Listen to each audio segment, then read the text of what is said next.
Thank you for tuning in to Roll Call. The movie you selected is An Unfinished Life.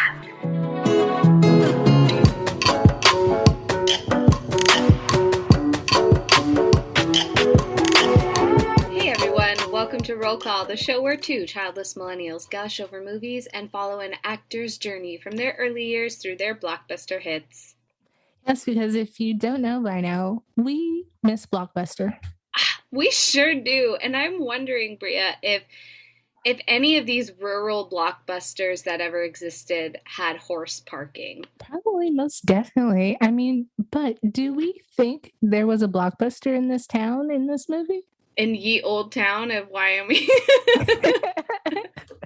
Maybe like a ye old town video store. I'd like to think it was maybe not so. I think Blockbuster would be too corporate for this town that in this movie we're going to talk about today, and it was probably like Uncle Bob's Garage and just like a hodgepodge. All right, everybody, what's up? I'm Bria, if you don't know by now. And if I was 11 trying to figure out where to move, I would pick out places like Butte, aka Butte, Montana as well.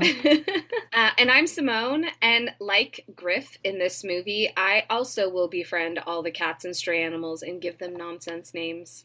I mean, let's be honest. For me, Griff is like the piece de resistance of this movie. Like, oh yeah, talk about a likable kid in a movie. Totally. Baby girl holds it together. Yes. So you guys, if you don't know, we're talking about Jennifer Lopez in 2005's melodrama, An Unfinished Life. So let's take a trip back to September 9th, 2005 and hit you with some pop culture.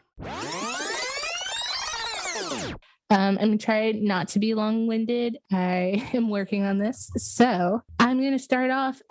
Simone, you always kind of shove me in you shove baby in a corner.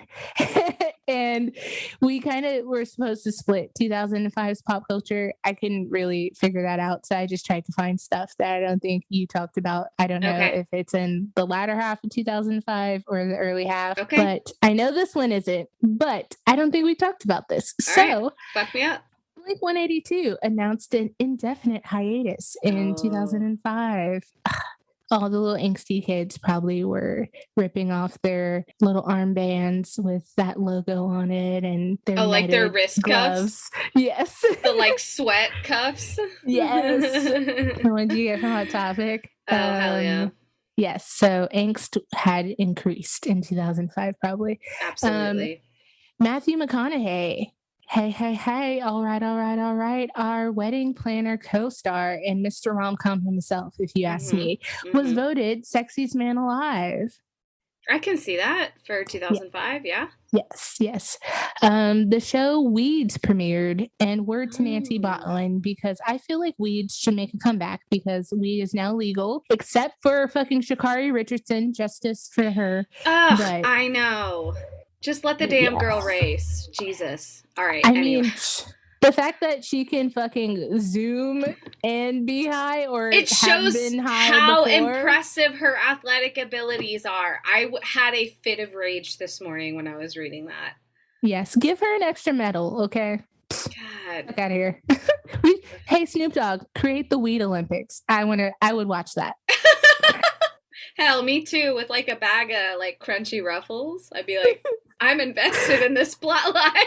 I was going to say Doritos, but I know that somebody doesn't like Doritos. Oh, yeah, after. Sorry. That's a sensitive subject between the two of us now. Mom and Dad almost got into a big argument this weekend about chips. Yes, this podcast is going to stop in 2005. We almost had to go see a therapist because Oh my God. All right. So shenanigans aside, another huge TV show premiered in 2005 that people to this day won't shut the fuck up about, The Office. Oh, of course. That's what my cats are named after. Yes. So all you Office fans do a little dance, I guess. In celebrity relationship news, Heidi Klum and Seal get married in 2005. Ashton Kutcher. Yes, sing Kiss by a Rose, baby. Go ahead, say it.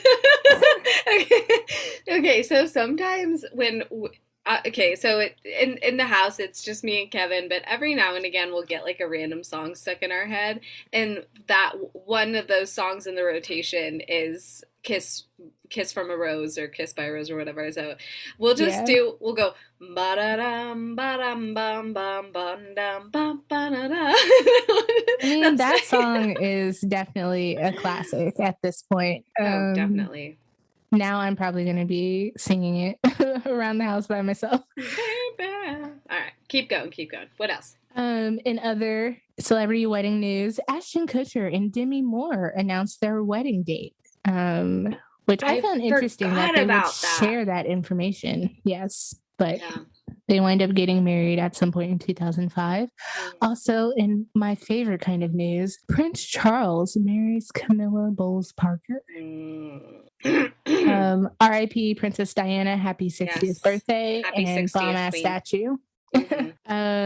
And in other celebrity scandal news, it's not about the nanny and not Fran Fine, but Jude Law is caught cheating on Sienna Miller with their nanny. Yes, what a bummer. Tisk tisk.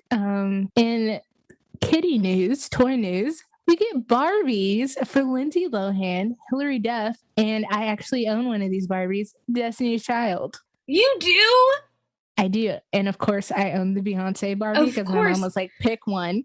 And that's the one you pick, baby. It's in storage. That's the only thing I want from that storage, and maybe like my PlayStation 2 games, but that's the only thing on my mind whenever my mom's like, you need to go through the storage. I'm like, I just need that Barbie doll. That and my Brandy Barbie doll. Are they still in the box? Yes. Oh, good girl. I think I tried to open Brandy, and that was like one of the hard lessons I learned on Christmas of like, oh no, this doll is not a toy. This is on display only. I mean, and hence my Funko Pop collection and my Lego collection as an adult. Also in major toy news or video game news, Guitar Hero is announced in 2005, which changed the landscape of video games. I had Guitar Hero 2. I've played Rock Band. I love those games. I wish I still had it. Maybe I'll go buy one right now for 4th of July weekend. Or next time you sleep over, we'll bust it out because we have a complete set. How have I been over your house and we have not played? Like, what kind of friend are you? I'm sorry. I made it a mission like a couple of years ago just to get everything, and I really wanted to give the drums a try. And we finally found, like, through Nextdoor and through like little bits and bobs, we like have 2 guitars, so like 1 guitar, 1 bass, drums. We have a microphone for singer. So come over, let's start our girl band. Okay, we gotta think of girl band names. And heading into movie news, $1 Million Baby won big at the Oscars that year. Hilary Swank was everywhere. Clint Eastwood won for Best Director. And now heading into movies of September 2005, there were a shit ton of movies just like made, released straight to DVD, TV movies, whatever. I finally was like, this isn't the right list. And found movies in the theater. And still a ton of movies. And I feel like we're at a point where we're getting like just a ton of movies all the time. Whereas as we had looked before, it felt like there were like, oh, here's a cute little movie here. And, you know, here's a big, you know, name movie. And here's another one with some stars. But like oversaturated. I don't know how anybody picked to see movies at this time in history, but here we go. For you, Simone, The Exorcism of Emily Rose. Yes, I think I saw that. I don't know if I want to say embarrassingly, but I definitely saw that at least twice in the theater.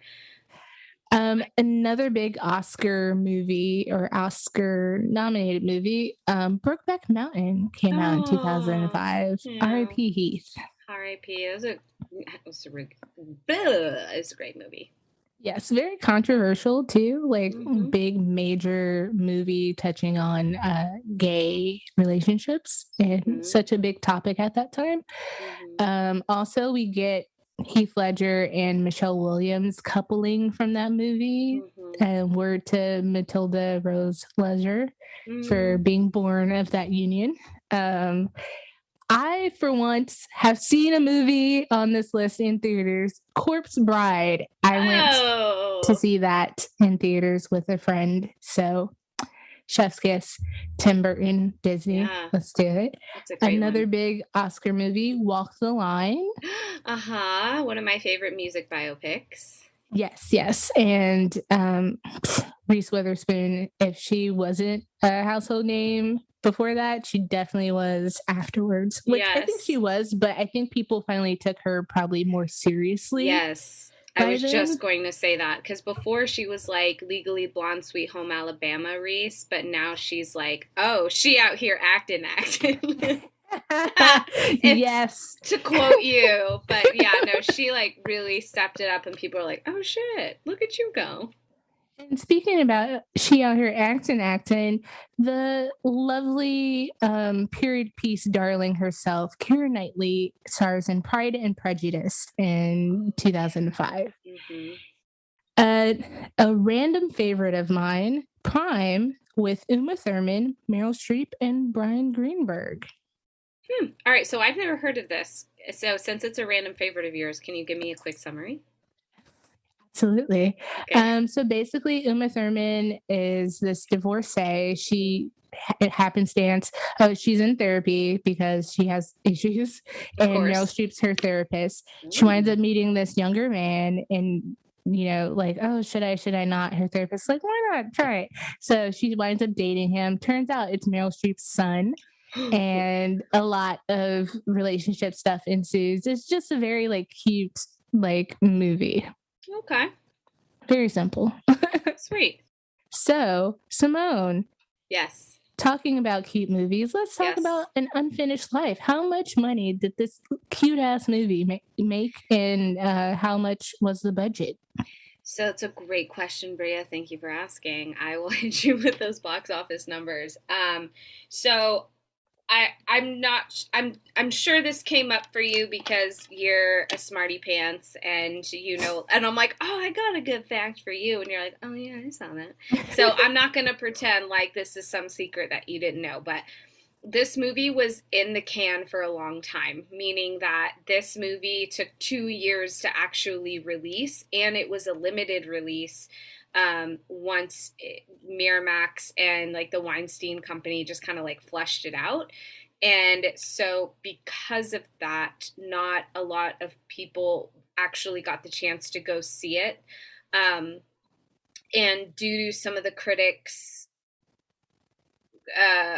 reviews of this, which I'll get into next, people were kind of hesitant to also see it because, like you said, $1 Million Baby had just came out, or not just came out, but $1 Million Baby like crushed the box office. It also dominated in the Oscars, and that had Clint Eastwood and Morgan Freeman as kind of this like dynamic character, and in addition to Hilary Swank, not to disregard her, but it had two of these really big characters, famous legendary actors, and people kind of hesitantly looked at this movie with Robert Redford and Morgan Freeman, thinking that Robert Redford was trying too hard to emulate what Eastwood and Freeman had. But in reality, this movie was made before $1 Million Baby. It had finished wrapping up a year before. And so some people felt like this movie might have not really had that much fair of a chance. So that being said, the budget for this movie was $30 million. You can guess a lot of that will go to the huge names that we have of Robert Redford, Morgan Freeman, Jennifer Lopez, Damian Lewis. Those are really, really excellent names and great actors. The opening weekend for this didn't even hit $1 million. The opening weekend, this movie grossed just under $750,000. But again, that's because it was put on limited release. So it didn't reach a lot of theaters. And despite the fact that this movie takes place in Wyoming, a lot of the shooting was done in Canada. And so the opening weekend for the US, the numbers are slightly skewed, I think, just because they released it mostly within the US and some Canadian provinces. But overall, a total worldwide gross of $18.6 million. Okay. I mean, we know numbers aren't always reflective of the work put forth, but Yes. I'm kind of surprised. But I did watching, I think, Letterman interview that JLo did.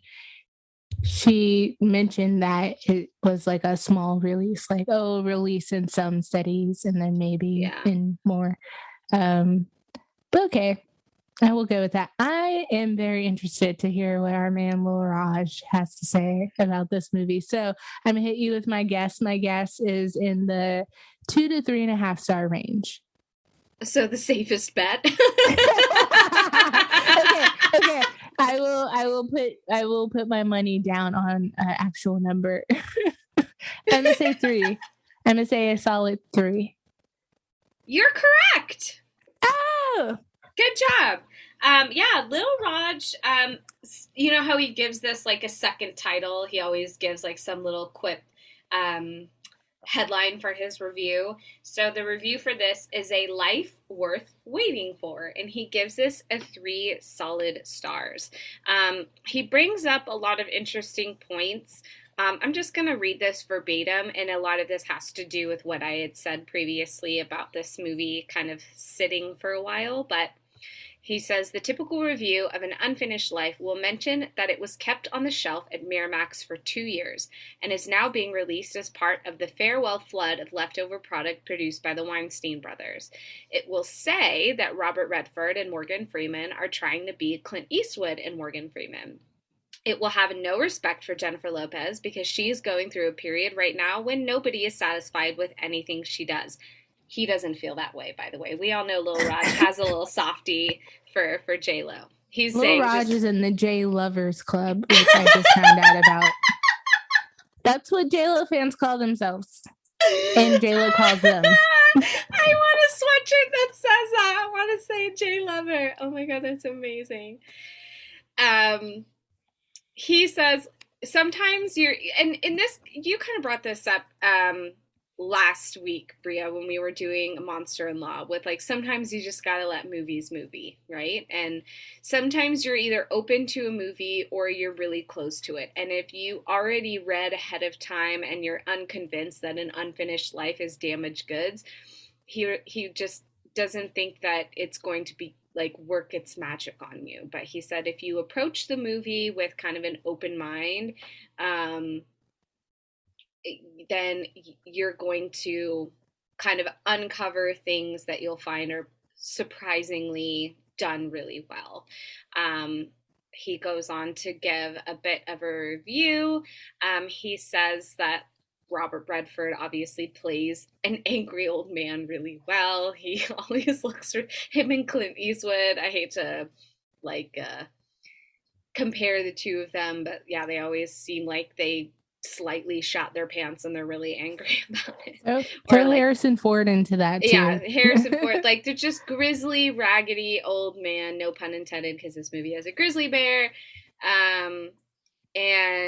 But here in his review, he actually doesn't really see too much about Jennifer Lopez, which is a little disheartening, because we know he's in the J Lover Club, but he says that, just like let her do what she needs to do and she's fine. Like this movie, like we don't expect any twists and there aren't any, but as everyone's trying to put their life back together and make their healing possible, just get on with things, that's enough. Like the plot doesn't need to be over complicated in any way. Well said, Lil Raj. Well said. I agree. So, with that being said, how many pumps of butter would you give this movie? I would give it 3 pumps. Nice. I think I would too. I think we're it's a solid movie. I think there were some kind of like the writing and the dialogue didn't really grab me really all that well, and there were some things that I personally thought I could have done a little bit better, but I also didn't go to film school. I am just a mere millennial nagging on a movie. So I thought it was just fine.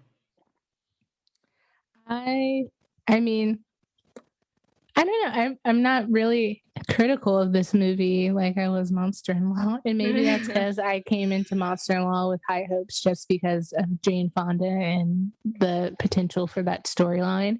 I didn't really know what this movie was going to be about. Besides Jennifer Lopez being like a single mother and Robert Redford being her father-in-law and some weird kind of family dynamic there. But yeah, like I was kind of pleasantly surprised. And sometimes I think this is a great like palate cleanser movie. Yes. I think we're out of the wave of movies I really knew Jennifer Lopez for, and we're kind of getting to a different era of her acting. So this was refreshing and interesting to see her in, and obviously we'll talk about her more. But yeah, I mean, let's summarize the film in case anybody hasn't actually seen it. Unfinished Life and don't plan to watch it. Absolutely. Let's get with it. I'll do the summary this time. And so here's where I'll kind of introduce some of the main characters and players that we're going to be talking about today. So, An Unfinished Life was released September 9th, 2005 by Miramax Films. It has a running time of 1 hour and 48 minutes, which in my mind is a really nice chef's kiss of like my personal attention span for a movie like this. It stars Jennifer Lopez and her character's name is Jean, Robert Redford as Jean's father-in-law, Einar, Morgan Freeman as Einar's ranch hand / best friend, Mitch, Josh Lucas as the town sheriff named Crane, Damian Lewis as the ex-boyfriend, Gary, and I didn't look up the daughter's name, but we have a daughter. Well, yes, but the actress who plays her. It's Becca something. And Miss Becca, who plays Griff, Becca Gardner, who really holds this movie together, I think. And for a child actor, I thought did a pretty damn good job. So basic high praise. That's high praise. All right. So the general summary of this movie is: down on her luck, Jean, single mother with her daughter Griff, flees to leave her boyfriend Gary, and on knowing that their options are limited, she flees to a small rural ranch town, and I'm going to pronounce this incorrectly, but I'm going to pronounce it how it looks, which is Issawoah, Wyoming, where her father-in-law Einar lives on a small rundown ranch with his handler Mitch. And what we learn early on in the beginning is that Jean's previous husband and father to Griff had passed away in a car accident that Jean was also involved in while she was pregnant with Griff. And so her and Einar have a very strained relationship. Einar holds a lot of grudge against Jean for how the accident happened and really blames her for the death of his son.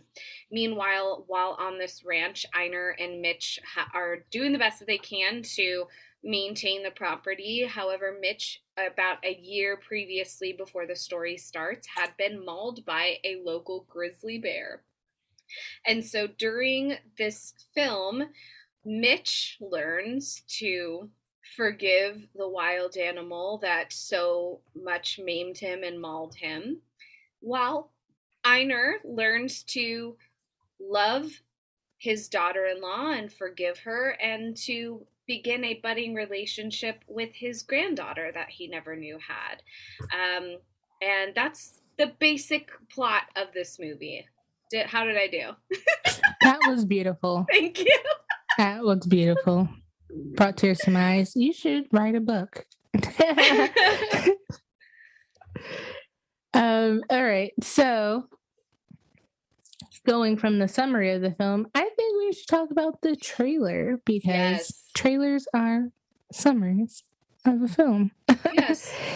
And in the tradition of movie trailers, this definitely gives you a good understanding of what this movie is going to be about. Yes, exactly. It doesn't give too much away like some of the previous ones have done. And I want to say that that's actually not. I know in the past we've said like, oh God, like what a classic '90s trailer, just gives everything away. But it's still being done today. My sister and brother-in-law, who just went to go see Fast and Furious 9, said that the trailer had basically given away the entire plot and spoiled a lot of the big surprises that they thought could have been reserved for the film and had much bigger of a reaction. But with this movie, I think that the trailer doesn't necessarily give anything away, but it does a really nice, simple job to tell you what you're getting into and what you're going to see. Yeah. And you know what I just realized too, because as we have ventured into trying to do social media and get more listeners, I realized that the trailers we're watching usually are the trailers that play in movie theaters pre a movie. So of course they're going to like try to give you a little bit more. They're way different than TV spot trailers that you see on TV that are like a quick like, oh those shit. are more like teasers. Yeah. So in my mind, I think when we were criticizing trailers before, I was thinking TV spots like, oh, if I saw this on TV, like, I wouldn't want to go see that. Now in the theater, I don't know if it's just the theater of it all, but for the most part, there's a ton of like most trailers. I'm like, ooh, I want to see that. And I probably don't see most of them, but I'm definitely in my head like, ooh, that looks good. And I think it's probably just the atmosphere of already being in a movie theater versus movies I see on TV and like, oh, damn, they're making another Fast and Furious. They're like, oh, they're bringing King Kong and Godzilla back. Like, so yeah, if I saw this trailer in a movie theater, I'd be like, oh, that looks cute. I might see that like during the holidays or something. Now, I wanted to ask you something. Who do you think, what audience do you think this movie is trying to appeal to? What demographic do you think they're trying to go with here? Definitely parents, grandparents, type of feel for sure. I thought they would have brought in Jennifer Lopez in maybe for a little bit younger of an audience or like for her fan base to come in and try and see it. But automatically, if I ever see a movie starring people like Robert Redford, not even necessarily Morgan Freeman, because I'll see anything that he's in. I love him. But like Clint Eastwood, Robert Redford, Rob Reiner, like any of the old timers, like it's definitely for Jack Nicholson. I'll lump him in there. I'll give a shit. Like it's those are for our parents to go see. Yeah, for sure. At this point, Richard Gere, all those kinds of actors. And I mean, I think too, like as a younger person, like I think you already know too what kind of movie that those kinds of people are gonna do. Yeah. So I think we'll be interested in seeing it if we happen to really like them, or just like, yeah, I'm about due for like a nice little feel good film set in the countryside. Like, you know, everyone needs one of those every once in a while. And maybe it also has to do with like the actors that you grew up with. Like when our favorite people start to get older and stuff and start to make some of those more like slower paced movies, that's just kind of a nice little paycheck to have in their older age. Or, you know, like they know they're not going to be doing crazy stunts anymore, but they're just kind of enjoying stuff and taking roles. Like I'm sure I would go see stuff. Yeah. Like Leonardo DiCaprio, I'm sure at some point will be a crotchety old man in a movie. Never. He'll age like a fine wine, that man. All right. So, I mean, let's talk about the lady herself, Jennifer Lopez, in An Unfinished Life as Jean. Simone, what did you think of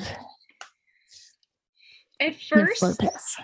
At first I was nervous because I wasn't sure how closely her character was going to be from her character in Enough.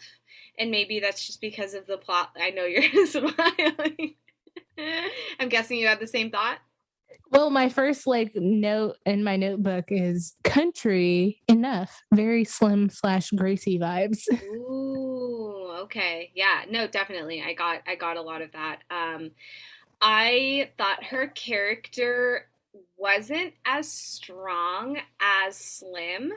And maybe that's just because the movie isn't necessarily centered around her and Slim's or like her like near misses and escapes from her ex who's like constantly trying to stalk her. She had been living in this small town, and while her ex-boyfriend had already been settling down there for a couple of days, like low-key stalking her, and it seemed like everyone else in town knew about it except for her. So their characters were like similar circumstances but just very different with how they acted, and it's very obvious that she feels a lot of like guilt and shame from dragging her daughter Griff through these unstable relationships, and now has to like settle down in a small town with this like grumpy old man, grumpy old father-in-law who doesn't like her and clearly doesn't really want them there. And she finds comfort in the town haughty single sheriff. That's Josh Lucas, who plays Crane, who you said you recognized from Sweet Home Alabama, right? Yes. Yeah. I did the Leo point. Like, I know you from somewhere. I've never seen that movie. So it's it up there in rom-coms. Okay. It might be above the J-Lo's. Huh.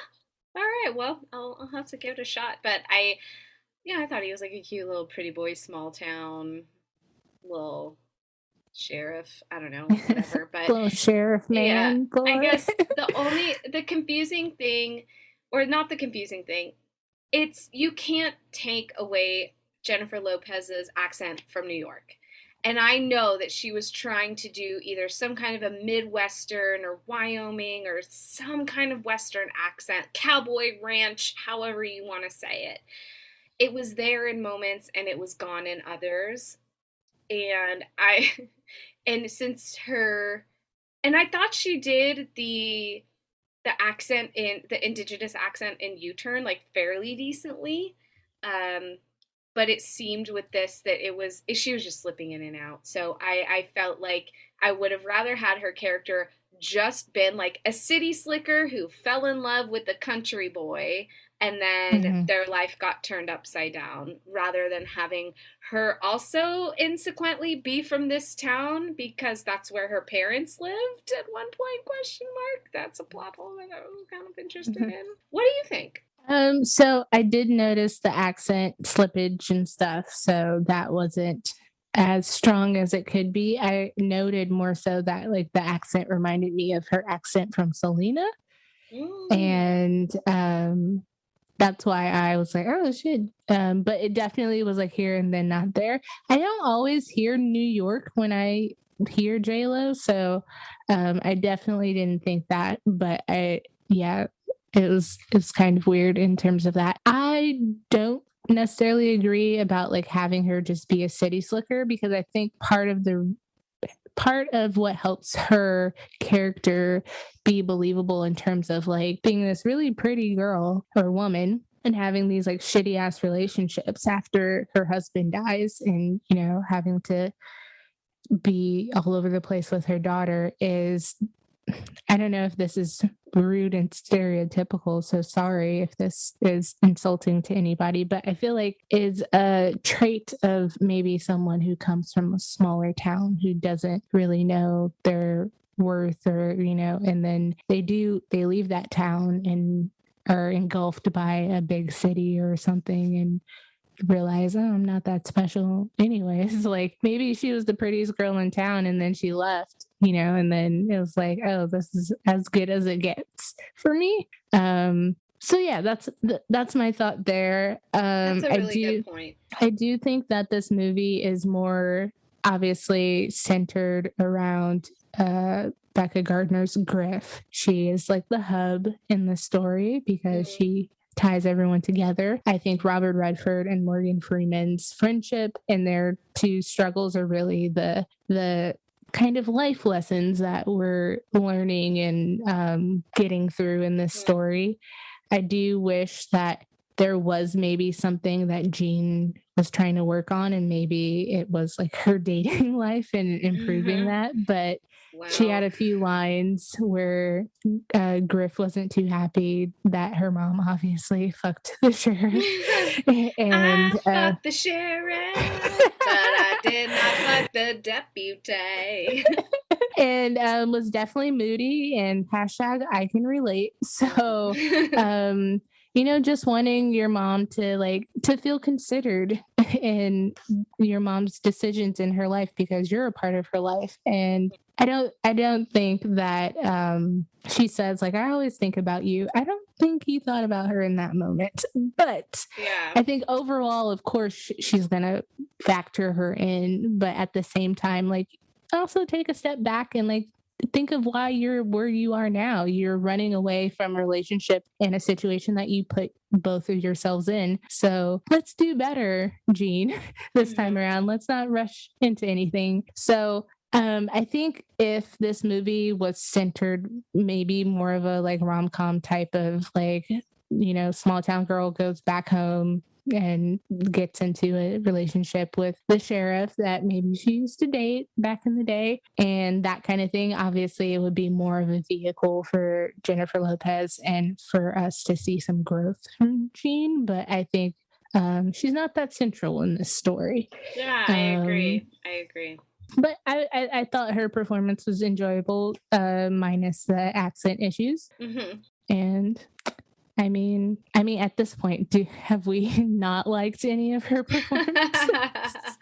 I think one thing I mentioned was that if the writing is bad, you can only do so much good acting, right? Like it's tough to act your way through a difficult script, and not every actor, and not even like, I think there's people like Morgan Freeman who can act his way out of a paper bag. Like they can do anything, right? But not everyone has the credibility to do that. And I was so excited to see something a little bit different, something that's more dramatic and slow paced rather than a rom-com or a thriller or some kind of like, action cop shoot 'em up movie. And I felt like I still got what I wanted from seeing this movie, but at this point, at least in 2005, I'm not saying never, but at least at this point, it's clear that there still needs to be some work on more of the dramatic pieces and dramatic role. And again, that could have just been due to writing. And this director is the same person who did What's Eating Gilbert Grape and The Cider House Rules. And those are two beautiful films, at least in my opinion, where the writing actually was done really well and the directing was done. And I can see a lot of similarities in style in these movies, but this one just, maybe it was just how the plot was. I don't know. There were I think that's why I would give it 3 solid stars. Good, not great. Yeah, it's one of those movies I feel like that's an exploration of people and lives and things that we deal with in life. And I don't think that it's meant to be super dramatic for that reason. Like, it's really kind of a voyeuristic glimpse into this family and their dynamic. And I mean, there definitely are movies that are like that, but super dramatic. And it's like, oh, shit's just like, happening all the time. Or like, damn, this family is fucked up. I'm trying to hold the phone. Oh, okay. Yes, August Osage County with Meryl Streep, and I want to say Jeff Bridges is her husband, but she's like an alcoholic, and there's lots of family drama. Like, that's a dramatic ass movie. Yeah. And it's kind of similar in terms of that there's like, they're in a very country, small town kind of vibe and large family and stuff. And then also this movie made me think of Bridges of Madison County with Clint Eastwood and Meryl Streep, and just again, small town, that's why. But that movie is a very simple but dramatic exploration of this like relationship that these two people have developed. Yeah, I don't think this movie belongs with those movies. Like those movies are definitely like, oh, they acted. And this movie is like, oh yeah, it's a very sweet movie. That is how I would describe this movie. It's a very sweet movie. The ending wasn't very conclusive. It was just like, oh, that's the ending. And I wasn't mad at it because I was like, I don't know like what I would have wanted them to do instead. And I'm like, yeah, that's cool. Yeah. Like things are getting better and most of the ties were at least not tightly tied, but you know, there's at least some kind of crisscross, not action going there. And yeah, I agree. It's not this whole, you know, how do I want to say, like a whole package neat, tied up, wrapped up in a bow. But there's definitely some open ended interpretations. But I think that yeah, the ending is definitely satisfying. You're also really good at peeping into like having different a different perspective when looking at movies, and I appreciate that. You know, the past several movies I think we felt kind of differently about, and um everything you've said is like, I'm not taking back my answer and being like, oh shit, I scratch it, ditto to what everything you said. I ditto everything you said in addition to what I said, but I think that you did a great job describing that this doesn't have to be some like big epic drama piece. It's just a peep into lives of people that we may not always see the full picture of. yeah. And I mean, I feel like that's the nature of art, and movies are art forms, and so is music. Like we all bring our own experiences to these things and our own desires and wants and all that stuff, and that impacts how we view a movie. And that's why there's a shit ton of movie podcasts, because we could all watch the same movies and all give different reviews and opinions. So absolutely. I don't, and when I say like I don't necessarily agree, I'm not shitting on your opinion at all. I'm just like, I'm like, I see it differently. And that's fine. Like that's perfectly okay because that's life, baby. We don't always have to agree. But true. we can respect each other's opinions. And yeah. So I think obviously since Jennifer Lopez's role isn't that huge, I just wanted to also give another shout out to Becca Gardner. I'm surprised she's not really acting a lot. It seems like from her IMDb, she does have some roles after this. But I mean, in terms of movie kids, she's above Gracie. Yeah. Not quite as adorable as a young Tyler Posey in Made in Manhattan. But I feel like, for one, most of the time, kids, teenagers in movies, TV annoy the fuck out of me because, like, mind your business. Why are you like fucking shit up? I love the teenager in Shall We Dance cheering her dad on. Oh, yes. Oh, and did we talk about how she was the real reason why Richard Gere lost the dance competition? He would have been fine if she didn't say, go dad. I was like, yes, bitch. exactly. And then now you're mad at him? Okay, anyways, wrong movie, record scratch. But I agree. Becca Gardner, you know, she played a kid who has grit, who has gone through some trauma, some shared bonding trauma with her mom, and that she's at an age where she looks like she could be in like 4th, 5th, 6th grade, like 8, like 9, 10, 11. She's 11, I believe. Because when he's teaching her how to drive, she's like, she's 11. He's like, it's a ranch. Yeah, it's a ranch. And so that means that she'd be like going into 6th grade maybe. So I think she's of age where she definitely can, I don't know, not like bounce back or anything, but I think that what she probably craved for so long was some kind of stability and a positive male role model in her life. And even though Robert Redford or Einar isn't perfect, they all have their baggage to carry. But I think that she played an actress. Or, what am I trying to say? She played a character who had grit, and I think that that's hard to do. And I thought that she carried the circumstances of her character very well.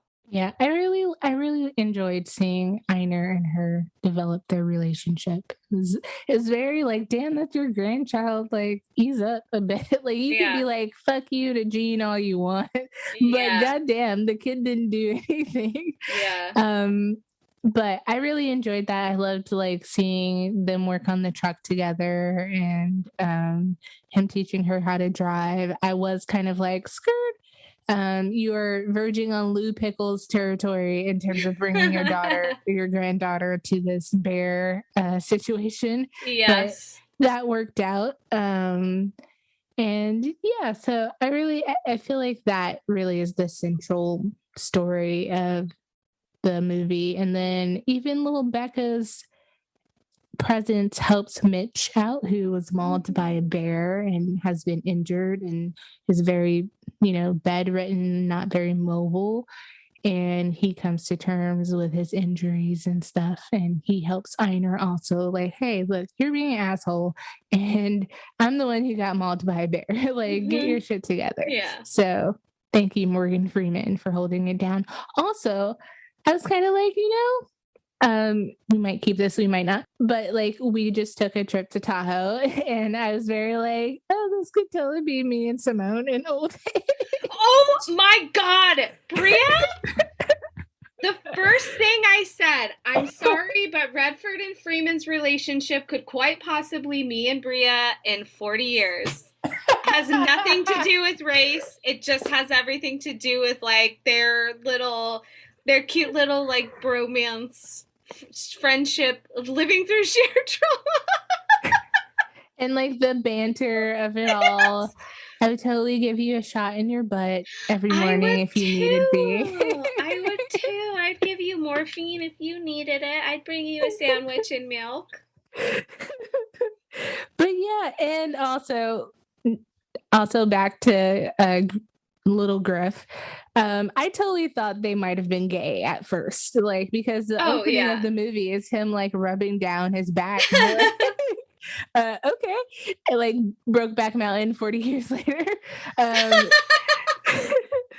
But I thought that was hilarious when she asked them, and I was like, "You go, kid!" Like, but I think that after that moment, it like broke this kind of big tension, right? And that I think that that's when Einar started to really kind of take on to her. Morgan Freeman just was enchanted by her from the beginning because she's just a cute kid, someone new on the ranch that's not some old asshole, and so like they're sitting around, they're waiting till Jean comes home to have dinner, and Jean looks at them and she's like, I had a music teacher who was a lesbian once, and they just kind of look at her. She's like, you guys are gay, right? And we're in this point now, and I was just talking with my sister about this, how like we've talked so much about this early aughts fascination about no homo and like about homosexuality, and we've had time and time and again now where characters and jokes just don't land anymore like they used to, because we were like, God forbid, so worried about appearing to be gay in front of people. What a controversy. And so like, but this was one joke that I thought was very endearing, very sweet, because it's just a kid observing her natural surroundings and just kind of trying to draw. She doesn't know bupkis about her grandpa. Like, she just met him so for all she knows, she's like, living with another man. I'm just trying to put two and two together. So for that, it was very innocent. And then the way that they handled it too, like, ew, what? No, gross. It was just like, oh, I always thought you had lovely hands. Like, they kind of took it in stride. It was cute.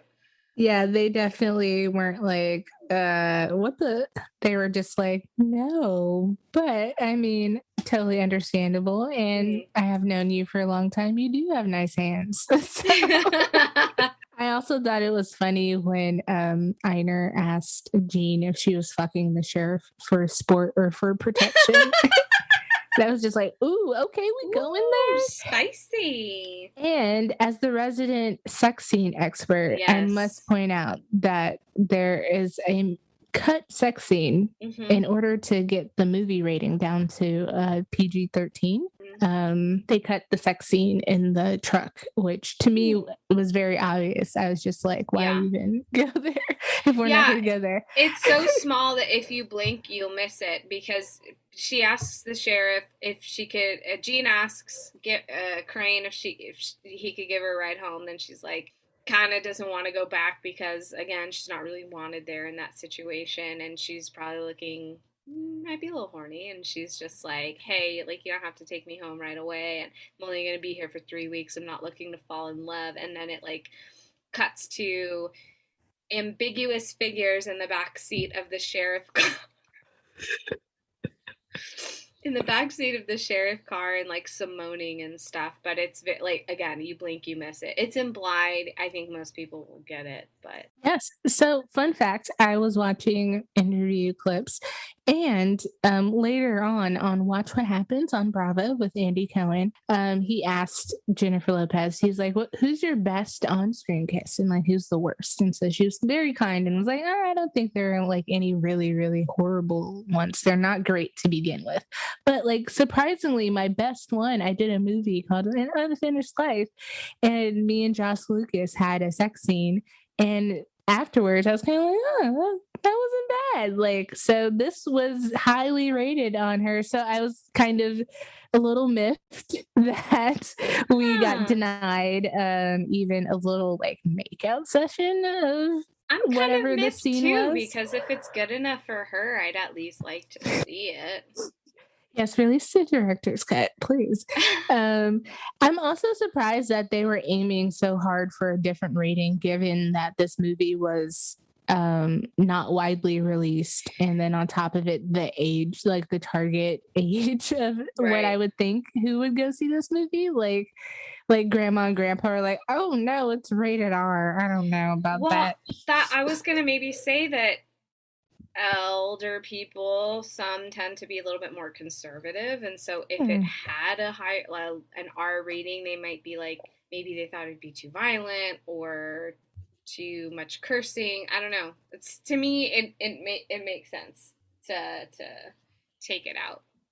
Oh, I'm gonna be a pervy old person. Like, oh, it ain't got no R rating. I'm gonna be a horny old gal. I wanna go see it. Bria, when you and I are in a nursing home, like however many years 2 years from now, when we're in our nursing home eating our Jello. 2 years. when we're eating our Jello and it's movie night, and it's I hope for our sake. I hope for our sake it's like something real steamy, because you're gonna be hustling over there in your little walker, like, give me a front row seat. Picking fights with like the other old women we don't like. Like, I'm trying to think of names that are popular for our generation, like Brittany, Ashley, beat it. Ashley, you know I sit here every movie night.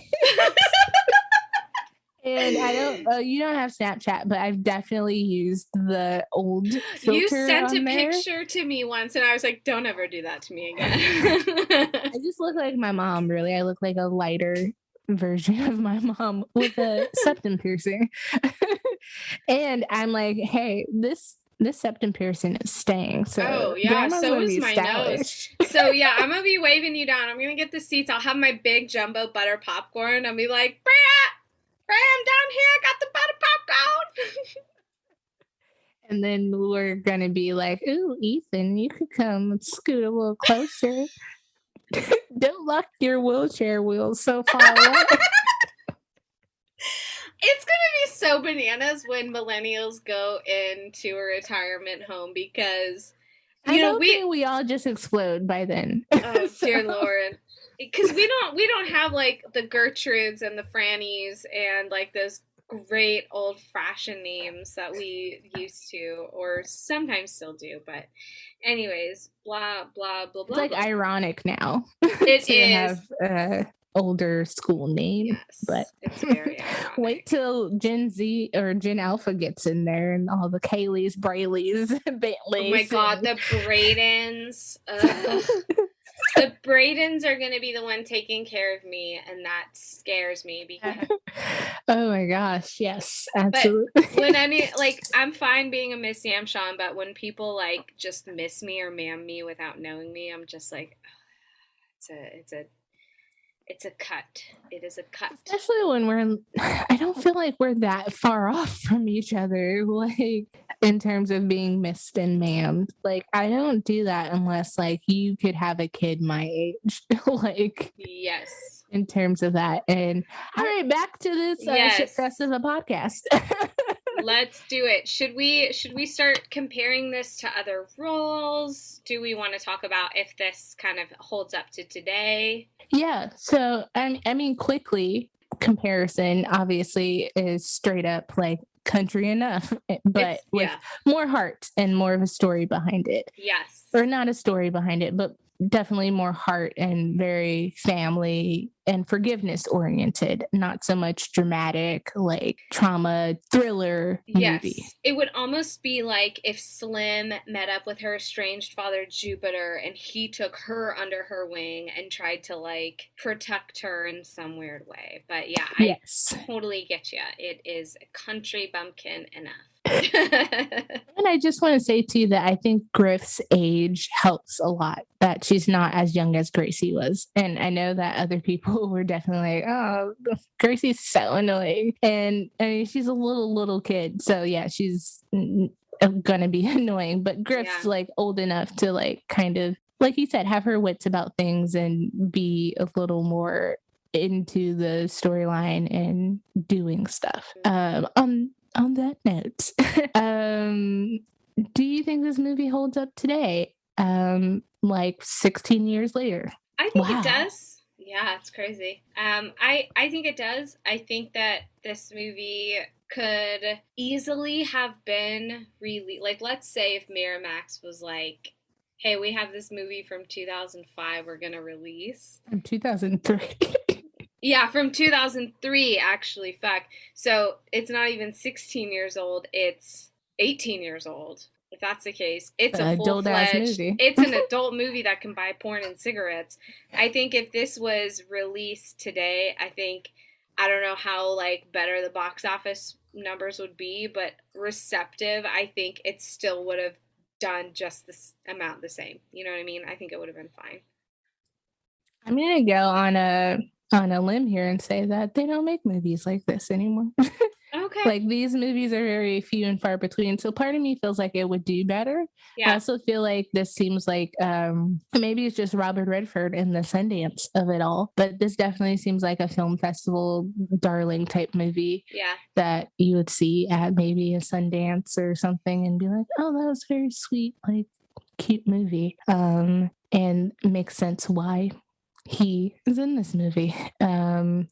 But I think it holds up. I think her role holds up. It'd be definitely different and interesting to see how technology plays a part in a woman fleeing from an abusive relationship.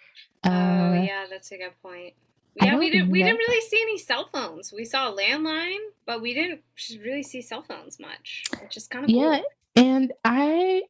and by this time there definitely are cell phones and iPods and computers and all kinds of things. I'm curious too, because now after I said that, I feel like we don't get movies about women leaving abusive relationships. I think in TV shows, like TV's so broad now and so like niche and creative, we definitely have those storylines. But I'd be interested in seeing like an enough type movie a la Home Alone maybe, and seeing how like technology really helps or like, you know, muddies up that situation of trying to leave someone or stuff like that. Besides that, I don't think, would you change anything about this movie if it was remade or re-released or? I thought there were just some things that were just a little too skimmed over for me, and not everything has to have some like big elaborate backstory. I get it. Sometimes you just gotta let movies movie.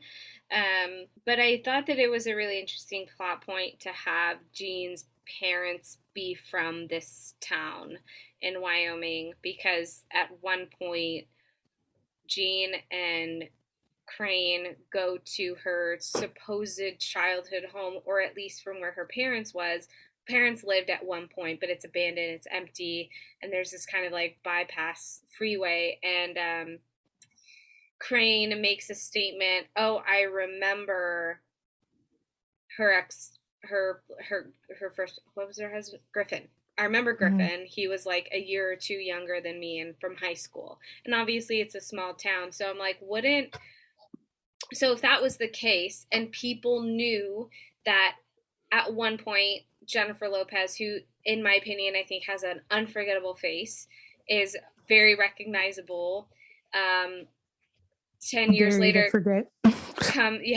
comes back into this small town 10 years later, and people aren't like, "Oh shit, you're Jean, you're Griffin's like ex-wife or whatever." Like, people start to kind of Einer's daughter-in-law. Right, your Einer's daughter-in-law. Yeah, so I thought was kind of interesting and just a little like too glossed over for me, but that's literally just me kind of nitpicking. Honestly, I wouldn't really change much. I thought the bear escape was kind of cute because they decided to release this bear from this extremely shitty, abusive animal zoo. They call it a zoo, a wild park, whatever, but they just like take these animals that have gotten too comfortable with people and put them in these like small cages and just let people come and see them whenever. And there's bears and buffalo, and she said at one point she had a lion and it died. And to me, as an animal lover, I thought that was fucking shitty, but I liked the bear escape, and I liked that the bear, kind of pushed Einer down, and then when he walks by the little ranch again, he passes by Mitch, and Mitch is just like, "Just go." And he does. Yeah, like, "I'm not scared of you anymore." Yeah, like, I mean, it's a little unrealistic, but I think because that bear would be like, "Oh, you're that unfinished meal I had." That was one thing that Ebert was kind of like, let's be real. The bear, especially a grizzly bear, would have like had a little supper, had a little snack from that, but whatever. That's just me being picky. But I wouldn't change much.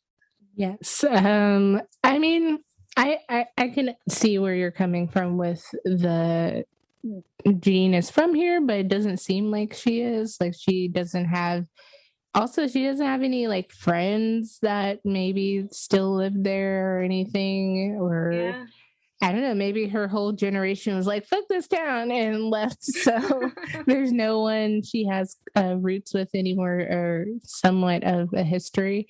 So yeah, I think that part is probably, if you really think about it, confusing. But I mean, maybe that's why we didn't focus on Jean so much. So yeah, good point. It's kind of non-consequential in terms of the story actually working.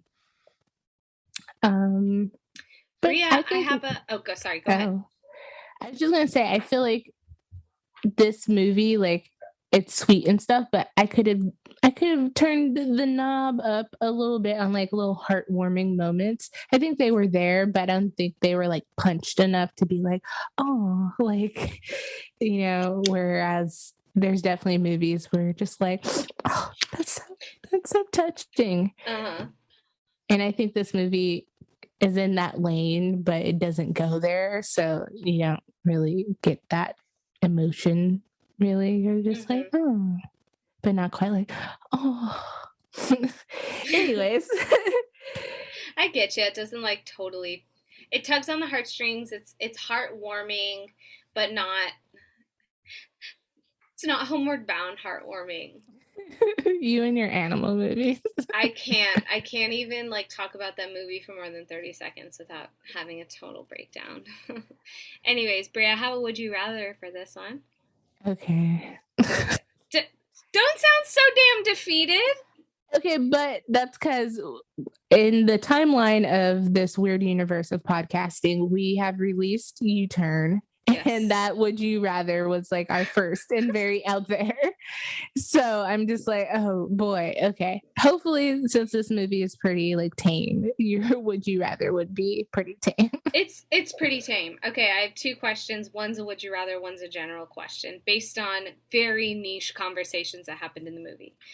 At one point, Mitch with Griff talks about eating snails.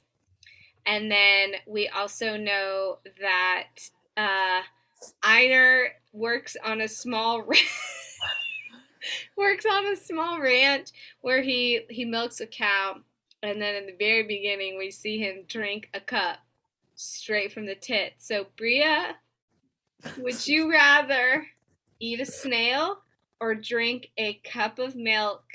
Not like a huge glass, but just a 8-ounce cup of milk straight from the cow's tit. I hate you. I don't like milk, so I'm inclined to be like, no, fuck the milk. But like snails, is this like an escargot snail? Like, is it cooked? I'll give you an escargot. Yes, it's smothered and covered in like garlic butter and parsley. Okay, I'm taking the snail. Okay.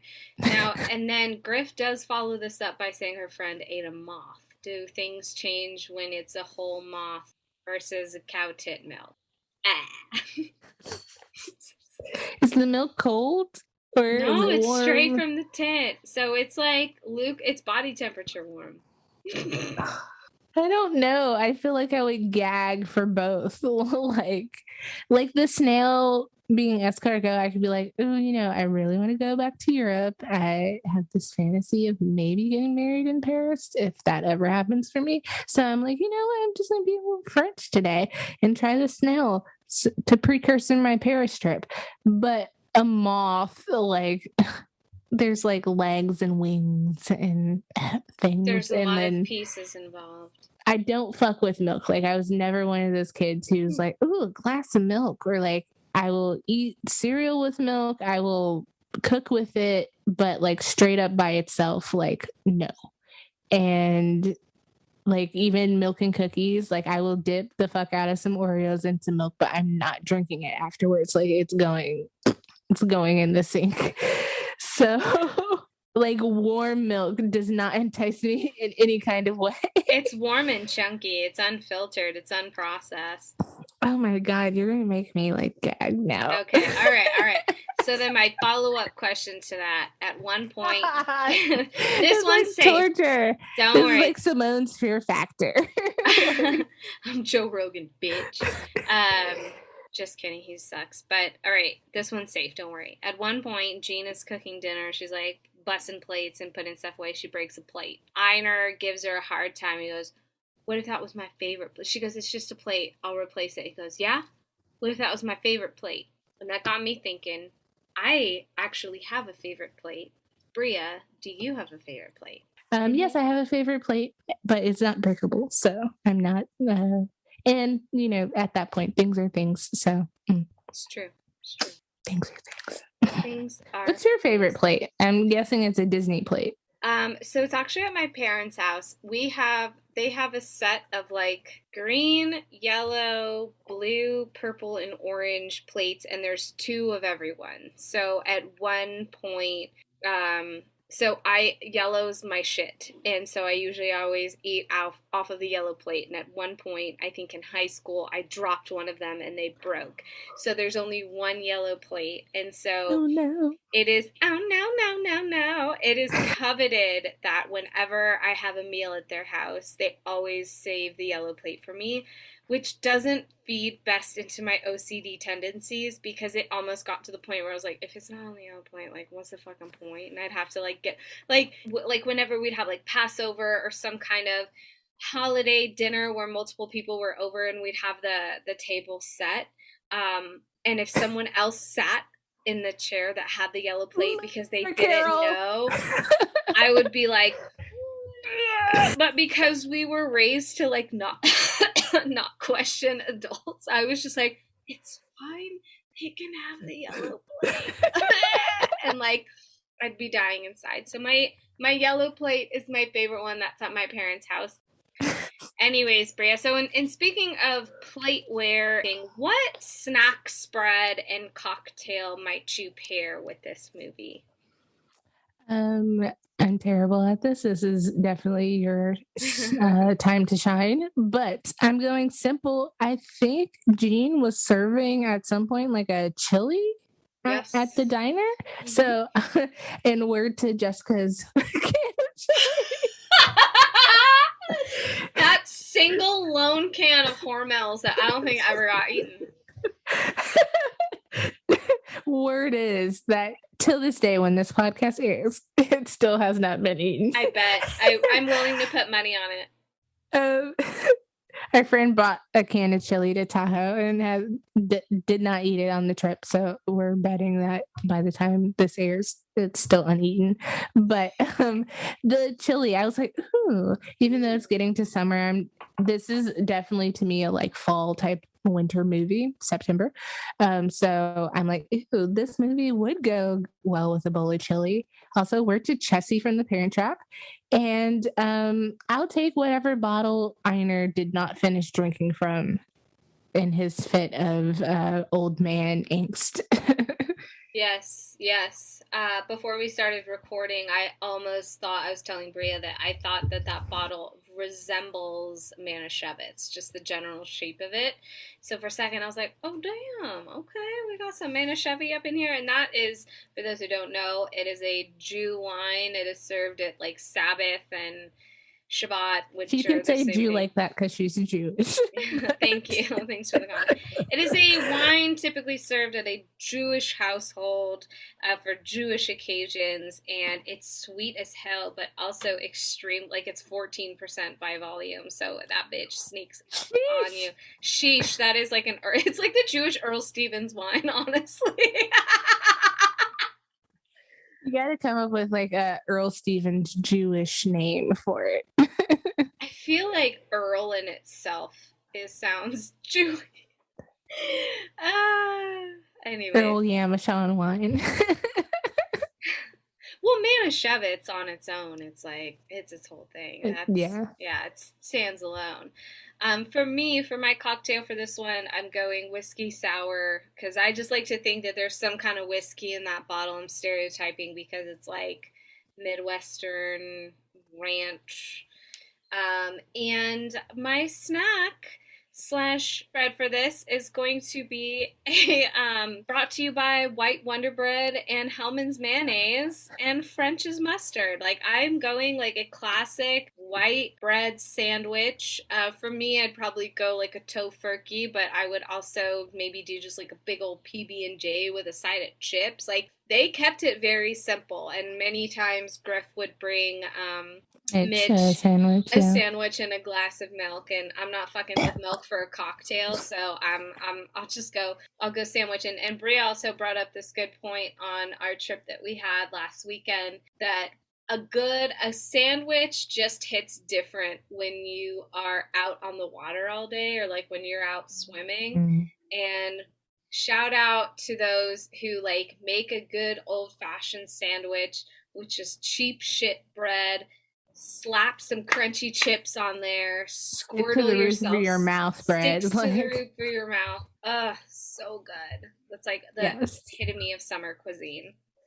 I think that we should bombard your parents' house for your birthday, and you should definitely have a swimming soiree, and we should make sandwiches. All right. And adult juice boxes.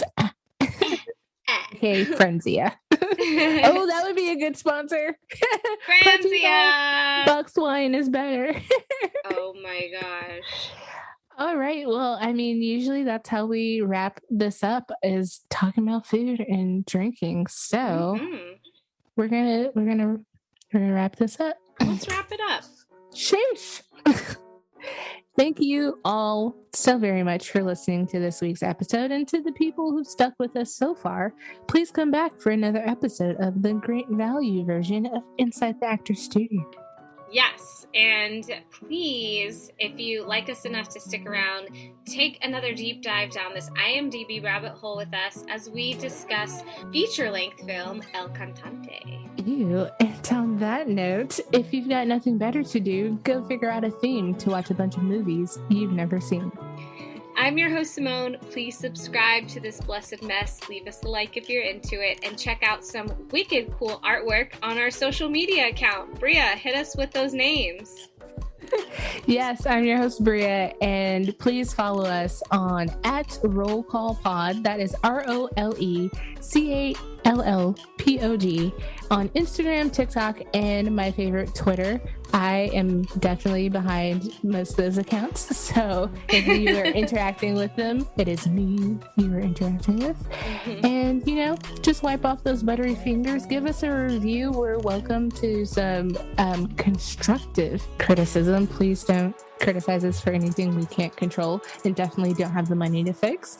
And on that note, this has been another episode of Roll Call and Cut.